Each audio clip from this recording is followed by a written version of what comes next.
तब से बैठा देख रहा हूँ फिर आने की राह। उन दिनों हरिद्वार में अर्धकुंभी का मेला था।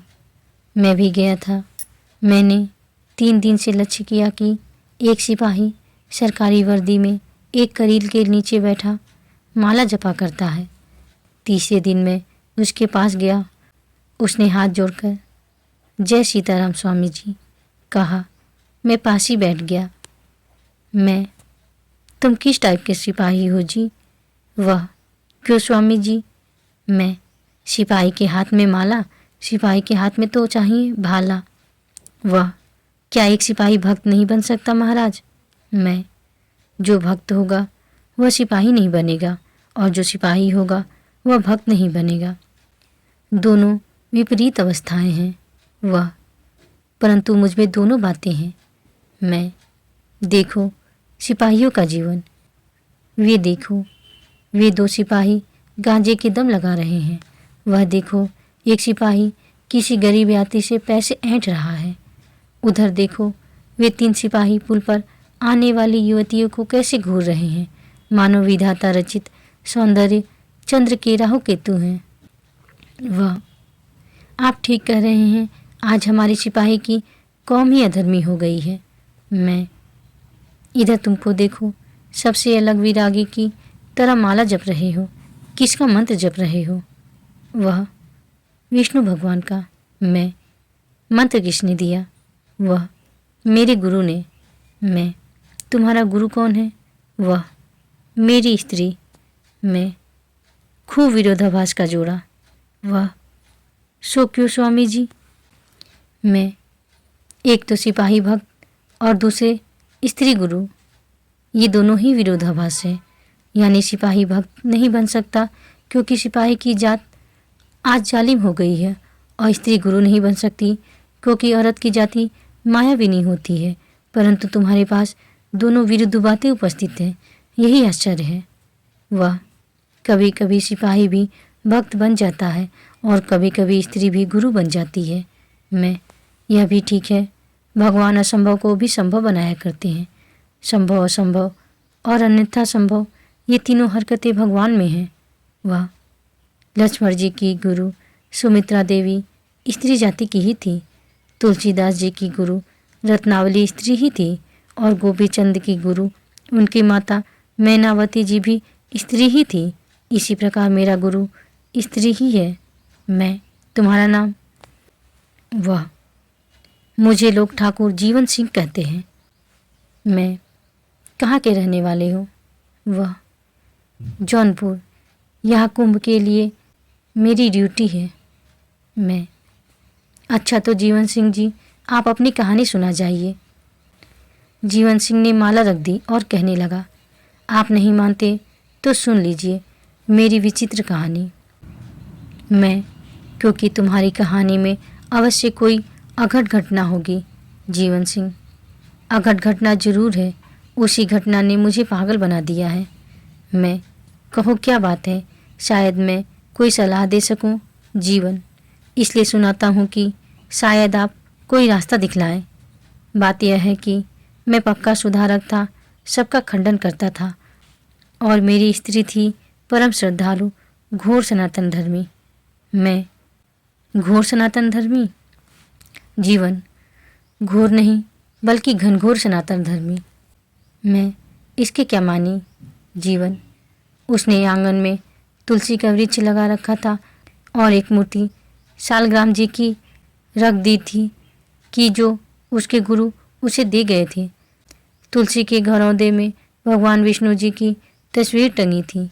रोज सवेरे उठकर वह स्नान करती और ठाकुर जी की पूजा करती थी, रामायण पढ़ती और विष्णु सहस्त्रनाम का पाठ करती, तब जाकर किसी से बात करती थी। मैं, उसका नाम क्या था? जीवन, वह मर नहीं गई है। उसका नाम गोमती देवी है। 3 पुत्र तथा 1 कन्या की माता है। मैं, अच्छा आगे कहो। जीवन, एक दिन रात को मैंने उससे कहा कि कप्तान साहब मुझ पर नाराज हैं। एक दिन सलाम नहीं किया, इसी से नाराज हो गया है। मेरा तबादला उस पापी ने अल्मोड़ा कर दिया है।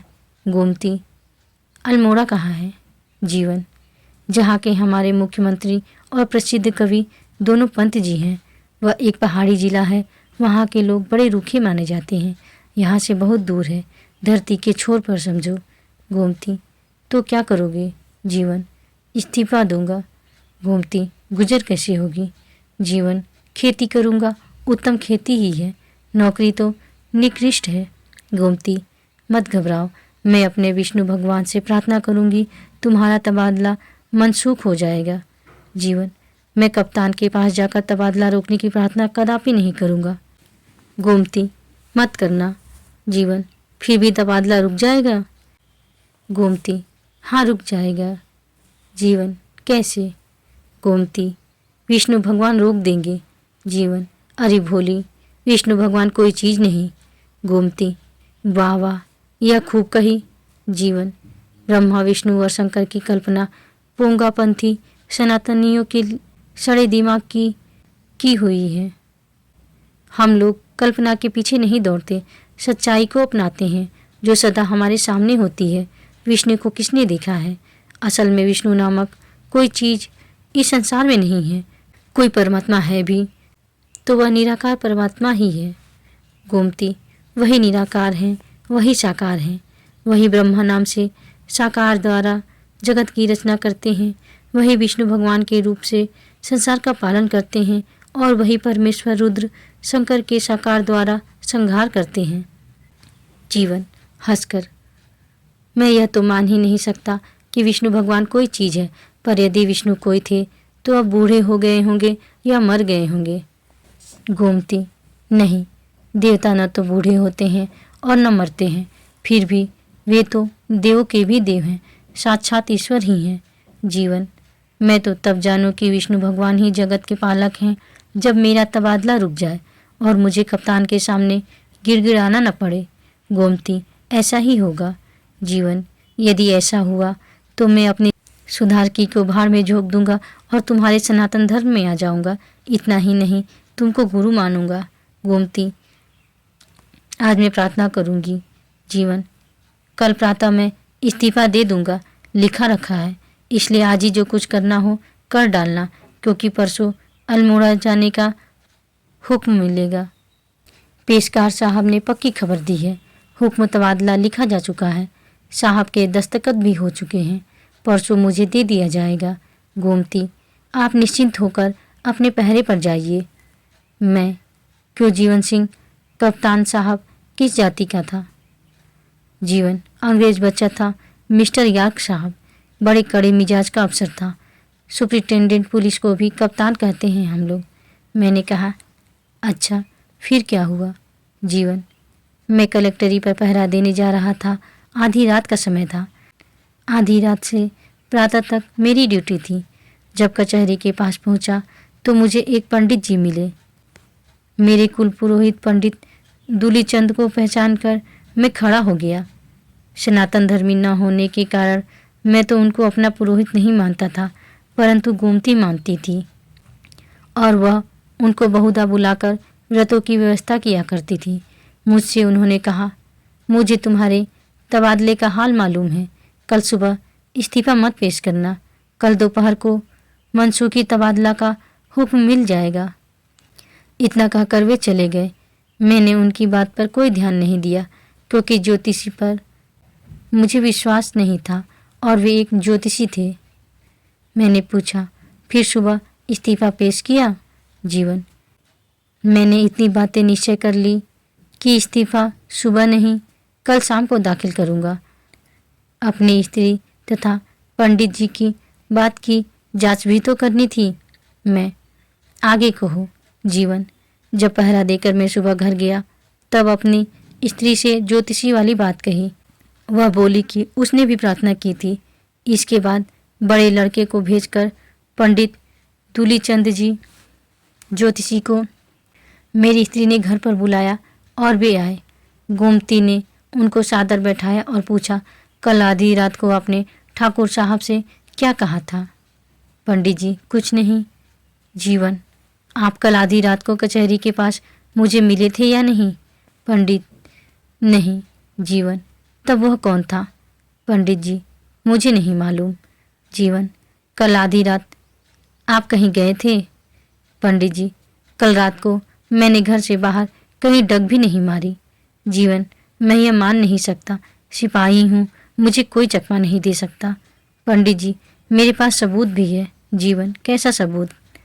पंडित जी, मेरे घर के पास पंडित शिव शंकर दयालु जी वैद्य रहते हैं। जीवन, मैं उनको जानता हूँ, कई बार दवा भी लाया हूँ। पंडित जी, उनको बुलवा लीजिए, वही मेरे गवाह हैं। लड़के को भेजकर मैंने वैद्य जी को बुलवाया और वे आए। वैद्य जी से मैंने कहा, क्यों वैद्य जी, मेरी एक बात का जवाब आप सच सच देंगे? वैद्य, भय या लोभ से झूठ बोलते हैं। मुझे आपसे न तो भय है और न लोभ। जीवन, आपको अपने पुत्र की शपथ है, सच जवाब देना। वैद्य, शपथ न देते तो भी सच बोलता। कहो क्या बात है? जीवन, कल रात को ज्योतिषी जी कहीं बाहर गए थे। वैद्य, कल शाम को मैंने भांग बनाई थी, इनको जरा ज़्यादा पिला दी थी, ये रात भर बेहोश पड़े रहे। इनकी स्त्री घबरा गई थी। आधी रात को मुझे नाड़ी देखने को बुलाया गया था। मैंने एक दवा देकर इन्हें कह कर आई थी। मैं शपथ से कहता हूँ कि ये सुबह तक कहीं नहीं गए। जीवन, बस अब आप दोनों साहब जा सकते हैं। वे दोनों चले गए। दोपहरी को पेशकार साहब ने मुझसे कहा कि तुम्हारे तबादले का हुक्म मनसूख कर दिया गया, तुम जौनपुर में ही रहोगे। जब मैंने कारण पूछा तो उन्होंने जवाब दिया, साहबों के मन की बात मैं क्या जानूं। जीवन, अब बताइए स्वामी जी, ज्योतिषी के रूप में वह कौन था? मैंने कहा, विष्णु भगवान ही थे। जीवन, वे क्यों आए थे? मैं, तुमने कहा था कि विष्णु जी मर गए, सो वे हाजिरी देने आए थे कि मैं अभी नहीं मरा हूँ। जीवन, लेकिन मैं तो मर गया। उसी समय से मैं पागल हो गया हूँ। यदि मैं जानता कि विष्णु भगवान ही ब्राह्मण के रूप में खड़े हैं तो मैं उनके चरण पकड़ लेता, भक्ति का वरदान मांगता। मैं, तुमको दर्शन हो गया, तुम धन्य हो। बड़े बड़े भक्तों को उनका दर्शन नहीं होता। फिर इस कलयुग में तो और भी कठिन बात है।